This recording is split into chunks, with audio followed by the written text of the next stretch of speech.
Perfect. So thanks for this last minute opportunity to show my stuff. I'll just disclose that before I started early, I was told that I could use the entirety of the break time and add it to my originally allotted time. So this will be a 3-hour presentation.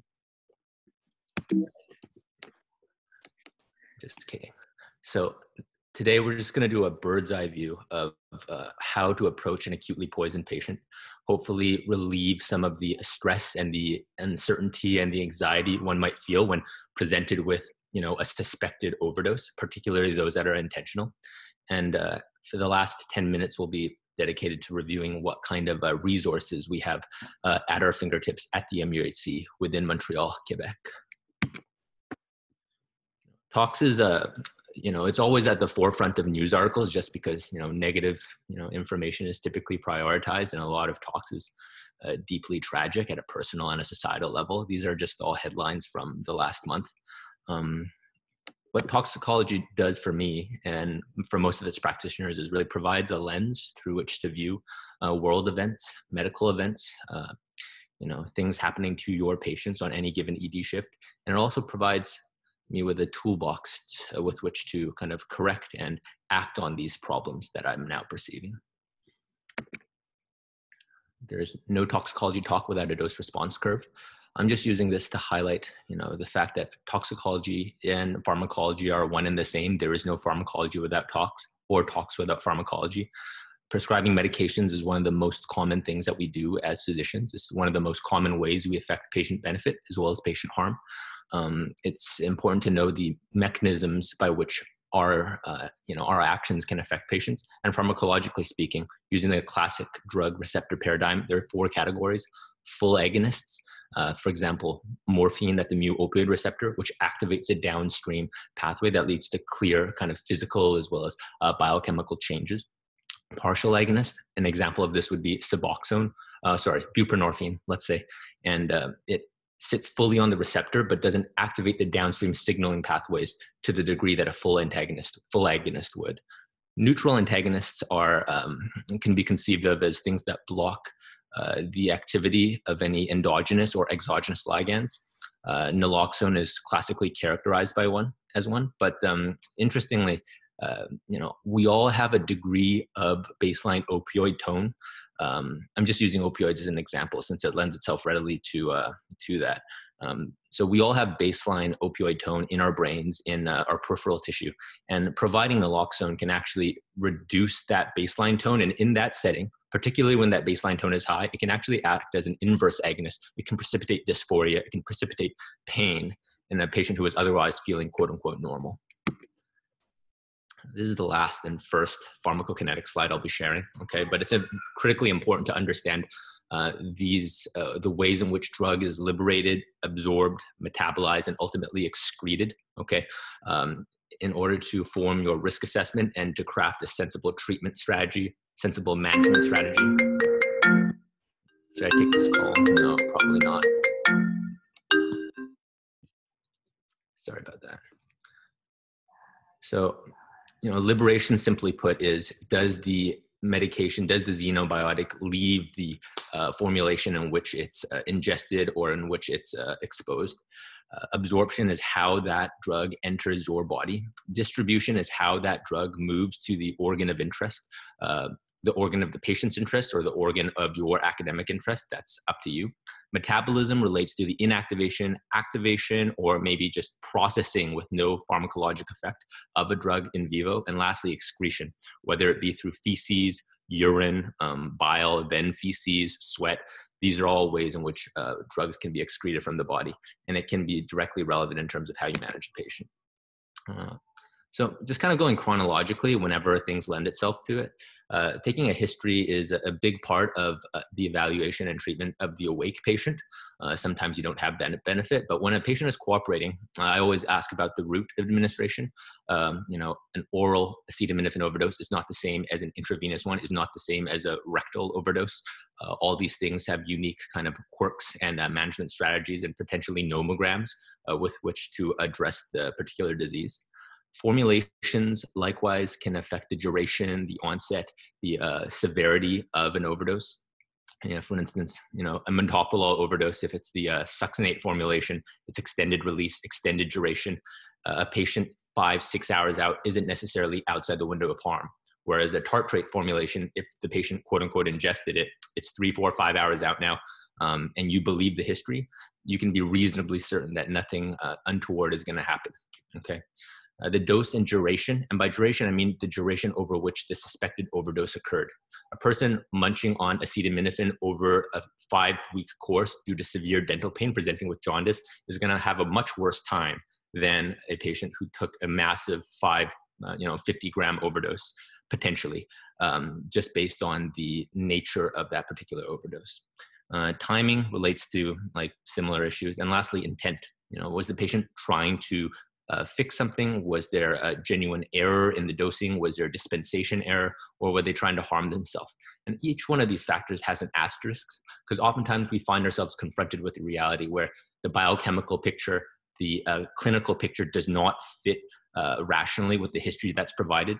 I'm not saying to distrust your patients, but to always view something with that's subjective in the best of hands with a critical lens. Pill counting and pill identifiers. I pretty much don't waste my time doing this. By definition, if you're looking at something, you're spending a lot of time and effort to identify what the patient did not take. You can see by commonly searched pills on this most popular pill identifier, everybody's just trying to find out what they're trying to get high off of, which is reasonable, probably one of the few effective ways in which this is actually being used. The other potentially clinically useful way is in the setting of an unintentional pediatric exposure where a family finds an unknown pill hanging out in the corner of the room. And to prevent a potentially protracted observation period, if you really find something that looks carbon copy the same, perhaps you could avert a long hospitalization or monitoring period.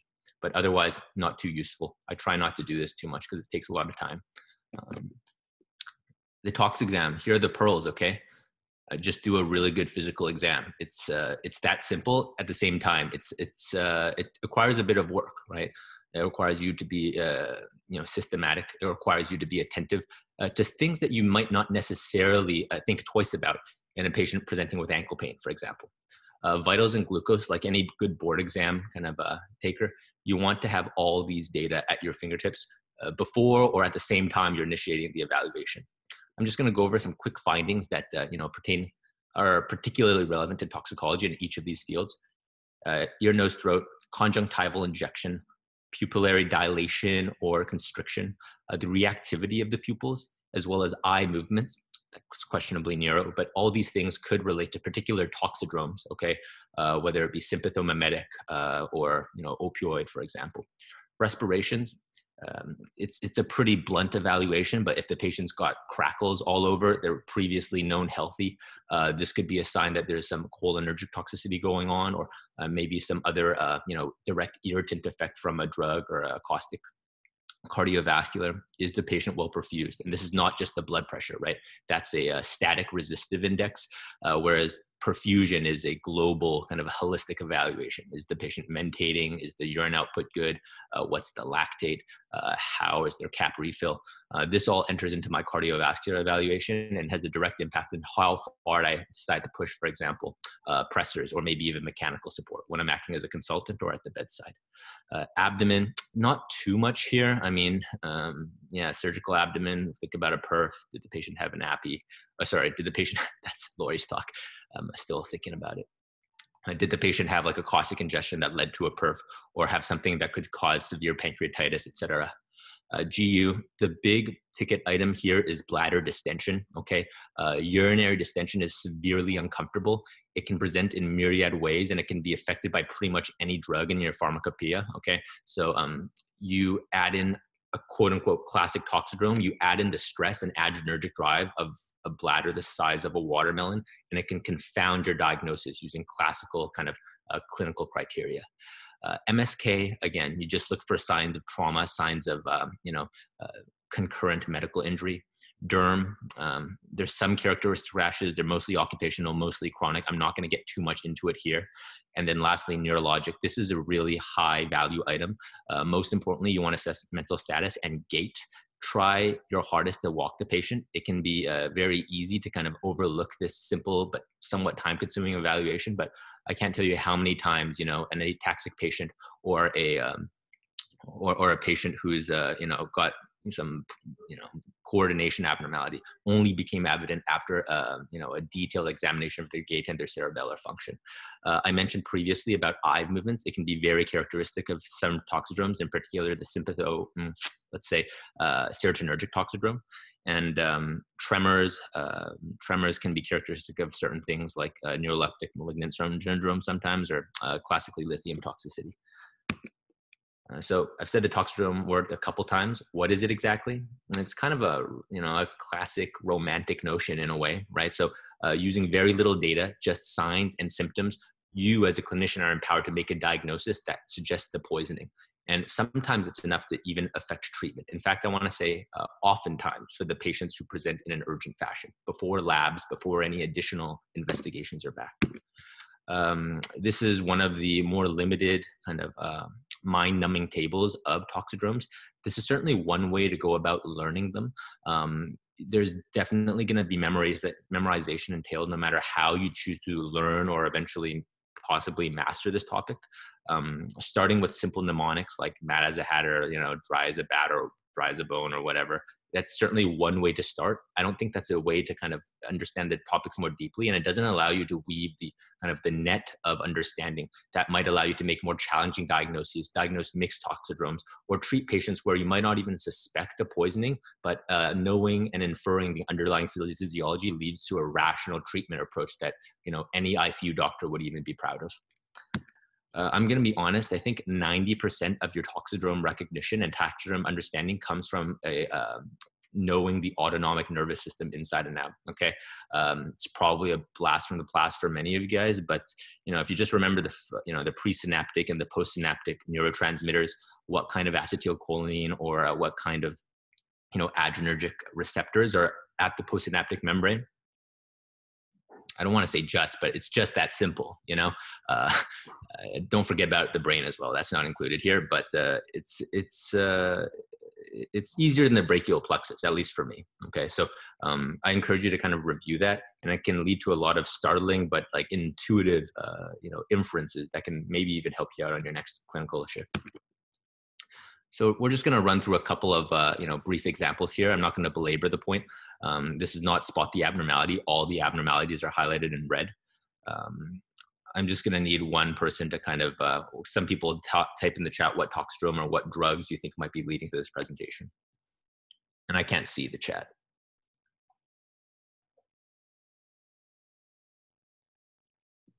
Opioid. Opioid. I like it. Anything else?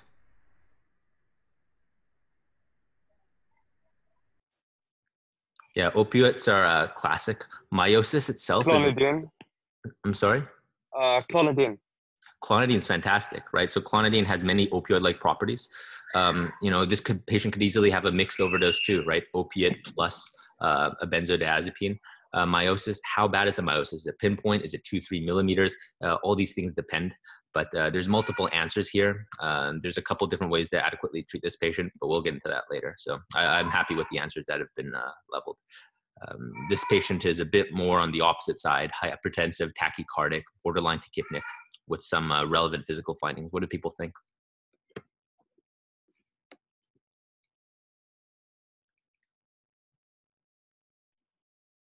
Anticholinergic. Yeah, precisely. So this is a partial anticholinergic toxidrome. I didn't give you the entire, bird with dressing. I didn't tell you there was absent bowel sounds or, the patient had mydriasis, but poorly reactive pupils.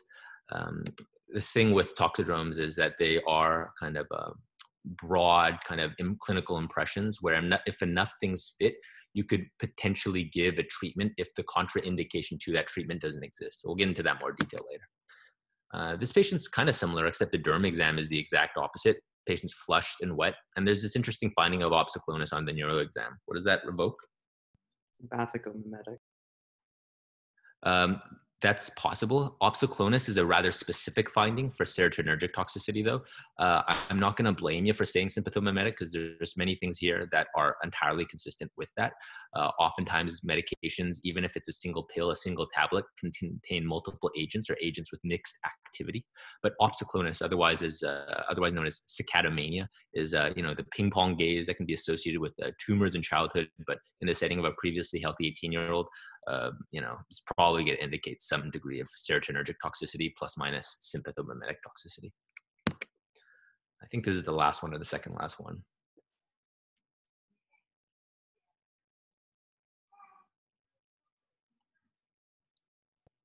Cholinergic. Yeah, so this one's a little challenging, right? Because the patient's all over the place. It's not exactly like low heart rate, low blood pressure. It's low heart rate and high blood pressure. Patient's drooling, got altered mental status. So it's not just the spinal phenomena. Cholinergics really hit you all over the map because the way acetylcholine is metabolized, typically via, the postsynaptic cholinesterase, but also by plasma cholinesterase.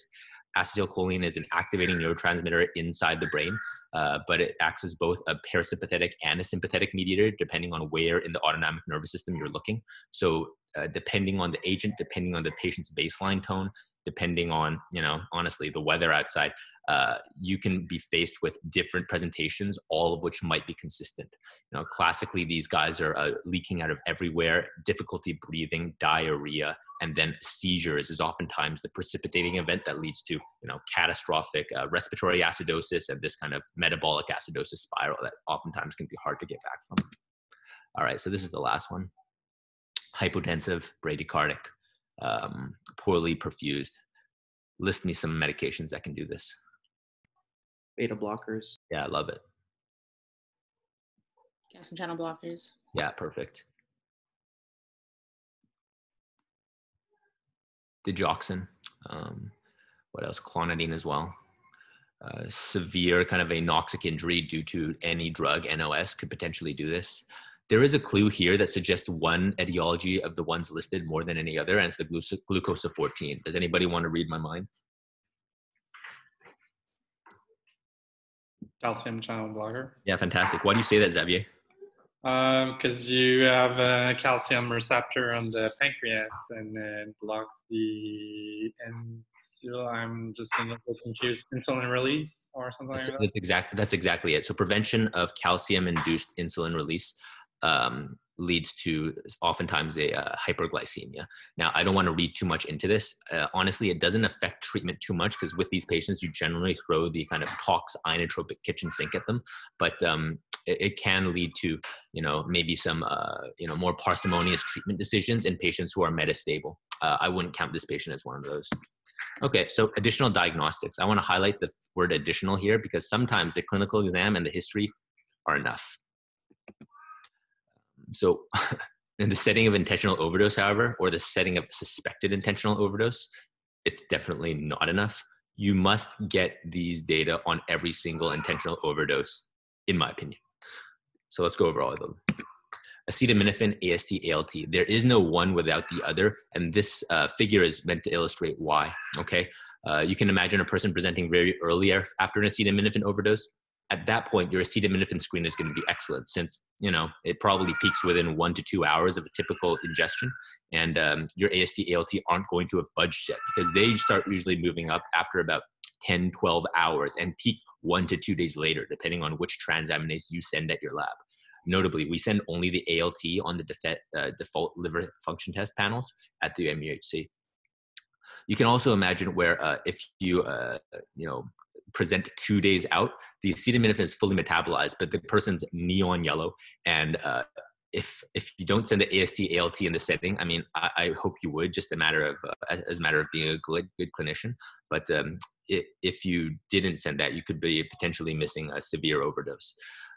Where it's most relevant, I guess, is in that intermediate period before the patient manifests severe signs of liver derangement and the acetaminophen is fully gone. In that case, you could potentially have missed a treatable AST, ALT concentration that is a harbinger of downstream synthetic and catabolic dysfunction with NAC. And if you miss that opportunity, you may have a liver transplant on your hands that otherwise would not have needed to happen.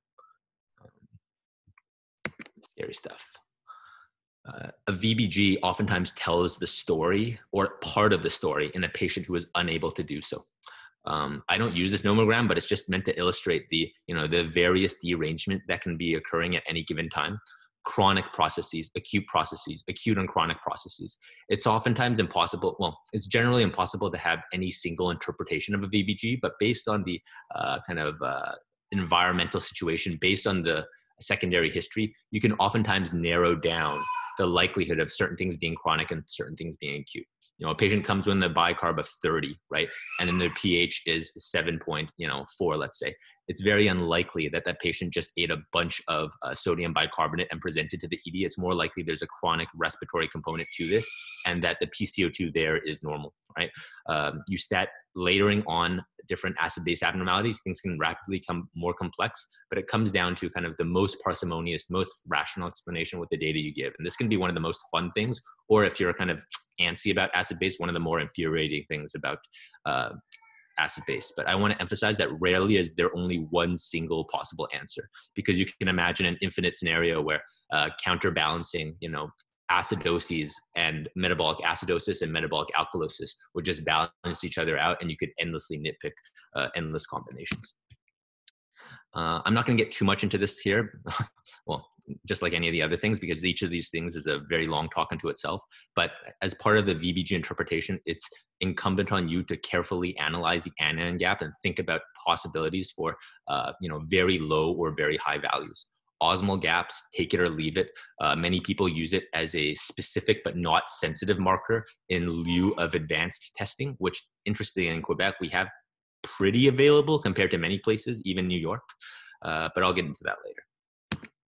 Salicylates, I've heard debates pro and con about salicylate being a minimal data point. In my opinion, you need to just get it, okay? If you're a true acid-base connoisseur, sure, you can divine maybe the concomitant acid-base, like kind of a disturbance, the concomitant metabolic, acidosis and respiratory alkalosis. But the truth is salicylate can cause any single acute metabolic derangement or respiratory derangement out there, right? Metabolic acidosis through direct, anion dissociation by virtue of it being an acid. Metabolic alkalosis by virtue of nausea, vomiting, K loss, HCl loss from the GI tract. Respiratory acidosis through mental status depression, neurotoxicity, decreased central drive. Respiratory alkalosis as the initial phase where the pons is stimulated, the medulla is stimulated, and your body is generating massive tidal volumes. You superimpose any of these, add on a co-ingestion, come on, just get the salicylate, okay? It's dirt cheap.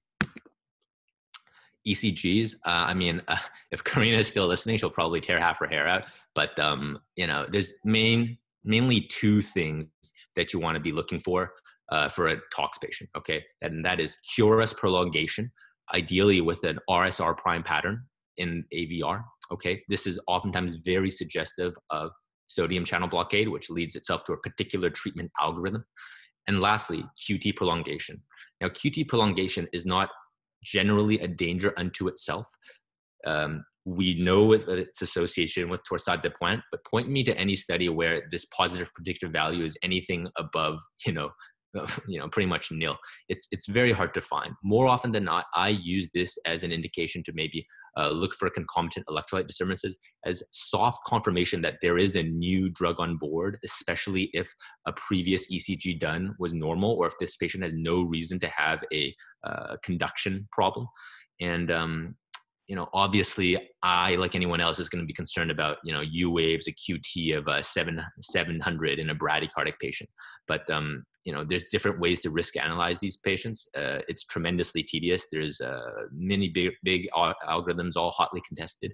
But, my rule of thumb is anything over 500 milliseconds, absolute or corrected, is worthy of a second look and perhaps a call to your local poison center, or at least consulting a resource.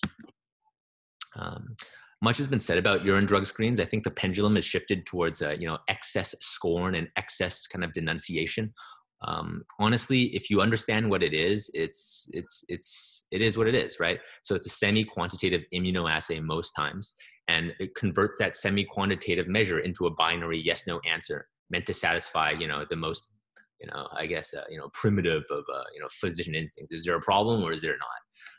You can imagine where things at the margins could be falsely read as positive or negative by virtue of being an immunoassay, and how promiscuous these antibodies can be. Similar appearing compounds with carboxyl groups, or amide groups, or other things can be read as positives for others, whereas slight variations on a compound with the same pharmacologic activity could be interpreted as negative. Rarely do they inform in acute care. I've never ordered a straight cath to get a urine drug sample. However, they are definitely useful, and I'd be lying if I said it's never changed my management. And I honestly sometimes order it myself, okay? Cocaine is a good example. So cocaine is not directly detected on urine drug screen. It detects a metabolite, benzoylecgonine, which is pretty stable up to even 3 days post-ingestion. It's tremendously specific. There are very few things out there other than, let's say, benzoylecgonine even, that's thrown into drug supplies. And if you see that readout on your drug screen, it's likely that the patient was exposed to cocaine, not necessarily toxic, but exposed to cocaine in the recent past. And that may affect your risk stratification, for example, in the setting of chest pain. Aortic dissection, maybe, okay? The other time it can be useful is in pediatric patient evaluations, where you're not having a history to go on and you're really reliant on adjunct additional testing to kind of form your hypothesis, because your null is maybe just the kid is acting weird, right? Maybe it's sepsis or something. In those situations, I want to highlight that the urine drug screen being positive is never the definitive test. There is always confirmatory testing that must be done before any action, whether at a family level, is enacted. But if the patient's acting sick, clinically not well, you generally just treat the patient and leave the urine drug screen as dressing on the window. This is the last kind of pearl I have in terms of additional investigations. The CK is probably the most underrated test in critically ill patients with tox complaints that I see. Oftentimes you're left with kind of these head scratching AST, ALT, metabolic derangements, acid-base disturbances, maybe like funny looking urine. And without ordering the CK, you could be coming up with like 5, 6 separate hypotheses, maybe multiple co-ingestions to explain it. Whereas if you just get this at the beginning with your AST and ALT, at worst, you have a normal level. At most, you could be explaining all things with a very parsimonious hypothesis and be directing your mental resources elsewhere, like Lori likes to do. Okay, so I think we're moving on to some treatment considerations, and decontamination is definitely jumping the gun. Listen, I made these slides in like 30 minutes, okay? So decontamination, activated charcoal is the pretty much only one you need to be thinking about on a regular basis. I can tell you that many smart people are working on like revised guidelines that may or may not, take that 1 hour post-ingestion window, not put it to pasture, but at least cast significant doubt and maybe extend the window in which this drug may be effective, or anti-drug, I don't know. Whole bowel irrigation, gastric lavage. If you're really thinking about these things, I mean, there is the book answer in which situations in which these things may be useful, but there are no strong clinical data that these things affect patient-relevant outcomes at a population level. If you want to do it, fine. I would just heavily encourage the involvement of toxicologists. Whole bowel irrigation, not because it's dangerous per se, although you can have significant aspiration from it, but just that it's tremendously unpleasant. You're going to cash in all your kind of social capital with your nursing team in a single shot, possibly in like 1 or 2 hours, and the patient's not going to like you for it. Usually it's like one liter an hour for multiple hours until, quote unquote, rectal effluent is clear. I've never really seen a conscious patient tolerate that unless they were extremely, extremely motivated, in which case, why did they overdose in the first place? It's just a bag of, contradictions. But, there's some times where you honestly try it out. And if a toxicologist recommends it, I'd give you there may be a good reason in that particular isolated case, but just generally approach these two latter modalities with a degree of skepticism. At least that's my personal view. So some additional treatment considerations. I want to de-emphasize the reliance of specific antidotes for specific diseases, like that pairwise matching game.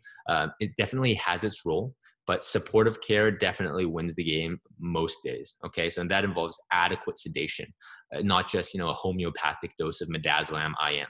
I'm talking about intravenous, okay? Midazolam, propofol, further sedation, cooling if needed, if the patient's markedly kind of agitated, hyperthermic. Hyperthermia is one of the biggest causes of death in poison patients. Surprisingly, once a patient reaches the hospital with a poisoning, the mortality is pretty low in the single digits, okay? But one of the ways the patients die the most is through unchecked hyperthermia non-aggressive cooling measures, because everything just denatures, and quickly you're left with a coagulopathy and transaminitis that NAC is not going to fix. Okay. Airway support doesn't need to be emphasized anymore. I'm in a room of a virtual room of emergency physicians. As a consulting toxicologist, I never second guess the airway decisions of the clinician at the bedside. And if the patient looks like they're not protecting their airway, you better do something about that, because again, NAC cannot stent the bronchi.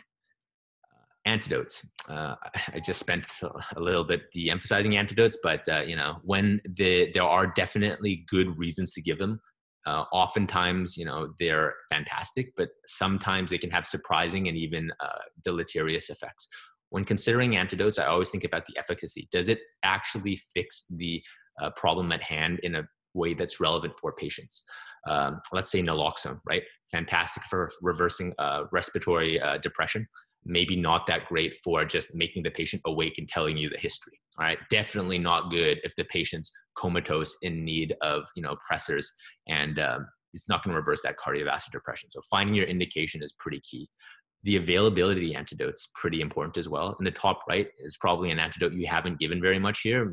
One of the reasons is because in the last year the sole supplier in Canada has gone out of business. It's a physostigmine. Okay, it's considered to be the gold standard in many cases of uncomplicated anticholinergic toxicity. I mean, sure, for these guys, you could give benzos, put them to sleep, wake them up in half a day, and admit them to ICU in the meantime. But with physostigmine, you can oftentimes have a dramatic reversal that's long-lasting and have these patients discharged to the psychiatric ward where they can get the care that they need. Indications, again, not all opioids need naloxone, not all acetaminophen needs NAC. This relies on your more granular understanding of what the particular disease related to the toxin is and whether that antidote fixes the direct effect or fixes a downstream secondary or tertiary effect of the initial insult. Contraindications are equally as important as indications. If a patient's got a known seizure condition and also took a massive dose of amitriptyline prior to presenting with this anticholinergic toxidrome, maybe physostigmine isn't the best idea. If the patient's already bradycardic, having wheezing, known for severe asthma, maybe physostigmine isn't a good idea. Okay, and then lastly, cost. In the US, it was kind of funny to deal with this because, any recommendation I give over the phone could potentially financially devastate a person that I've never even had direct contact with. But, it remains an issue here that should provoke some thought, if not, at least some mild unease. A classic current example is andexanet alpha for the reversal of antifactor 10A based anticoagulants. You might have heard it costs $50,000, $60,000 USD for the full load, followed by the infusion, after which the reversal is reversed. The cost benefit of this may not make sense on a population level. At the same time, for that individual patient, if I were to put you in a very irrational mood, what if it was your mom, right? Would you want that for them? So you're really struggling with the issue of justice versus doing the quote unquote most you can for any given patient. Extracorporeal removal should cross your mind, especially in patients who are particularly sick. If they're not that sick, don't stick a large bore hemodialysis catheter in their neck or their groin. But if they're very sick, if you think they're going down the tubes and you think that removing the toxin before it can exact a punishing toll on the end organs could improve the patient outcome, do it, I guess. Consult nephrology, put in the tube to really pave the way to a yes, rather than kind of setting yourself up with obstacles. Dialyzable toxins have generally these three features: low volume of distribution, low protein binding, and then molecular weight, kind of. Although with current high flux dialyzers, this is more and more out the window. We're being able to pull off large things like vancomycin and even Fab fragments sometimes. But involve your nephrologist, and as a handy resource, the XTRIP group puts out detailed literature reviews based on a plurality of specialties: critical care, internal medicine, medical toxicology, as well as emergency medicine. All these people gather together to look at the clinical as well as the biochemical data for removal of any particular toxin or toxin group, and provides relatively simple to understand summary tables of whether or not a drug can be taken off. For example, valproate, kind of an overdose, not really in therapeutic settings. Digoxin, no, never. Amitriptyline, forget about it, right? Calcium channel blockers, beta blockers, generally no. not worth it. Acetaminophen and massive overdose, yes. And any other overdose, just give NAC. These are some of the things that they've put out. There's many more, but you got to read it yourself. Okay.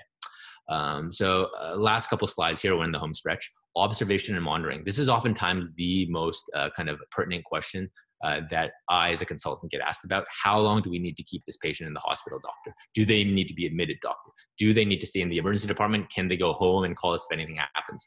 And this relies on your understanding of first principles, pharmacology, toxicology, pharmacokinetics, okay?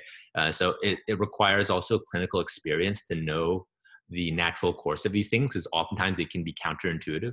In fact, these counterintuitive findings are what drives the kind of N of 1, N of 3 case report, case series that litter toxicology. I say litter as if they're trash. They're generally very helpful, but oftentimes they can be kind of trash. Duration of action, I want to know whether it's due to the formulation or due to the drug itself. For instance, what is this here?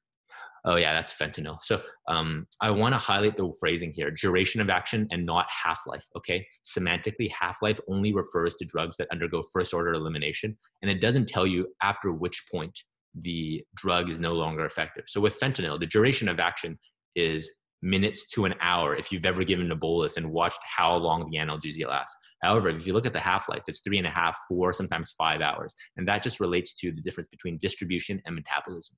The onset of action is equally important, whether it requires bioactivation or prolonged absorption. And a key example here is Synthroid, okay? So levothyroxine, you take a massive intentional overdose. Very rarely are these things anytime toxic, okay? But even if they would be, they require bioactivation from T4 to T3 with your peripheral tissues. And that, even in the most massive, most dramatic cases, doesn't happen for 3-4 days. So sure, you could keep this patient in the hospital. Sure, you could send a T4 and it'd be massively elevated without any clinical signs. But if the patient had an unintentional overdose, they're reliable, particularly if it was a kid, which is the most common population that takes these kinds of overdoses, you can send them home, okay? You can just ask them to monitor for clinical signs if the patient's reliable, or at most set up an outpatient clinic visit in a short time period. In this case, I would even hesitate to recommend routine outpatient testing because it's more likely to provoke undue alarm and over-treatment, over-admission, and the setting of US potential financial devastation rather than affect any true long-lasting patient benefit. But, you know, each case is special. Lastly, social factors and concurrent illness. If the patient's got terrible kidneys, there's like 2-3 nephrons left, and the medication's like, you know, renally eliminated, maybe that, you know, half-life in the back of the pamphlet isn't going to provide the most accurate risk assessment for that particular case. Also for social factors, particularly with kids, this is pretty much code word for like, is it a kid who got poisoned?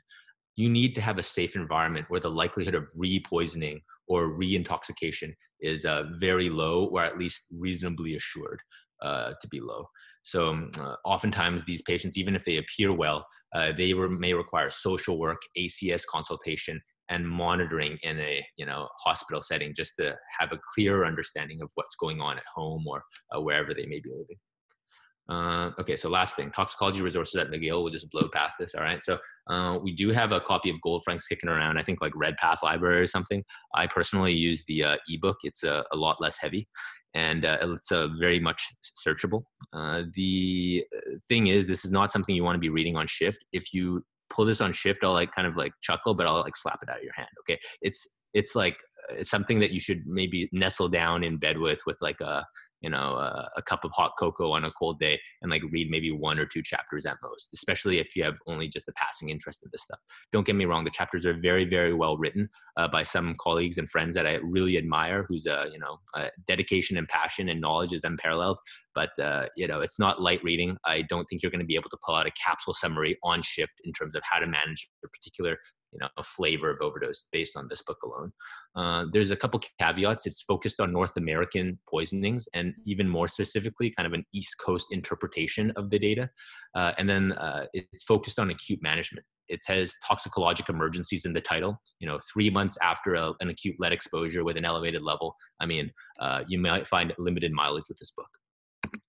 Up to date is great. Okay, many of the same authors who write the Gold Franks chapters also write specific focused reviews and up to date. As you know, it's brief. There's capsule summaries. It's oftentimes actionable just with a skimming on shift with hopefully a more detailed review after just to consolidate that knowledge.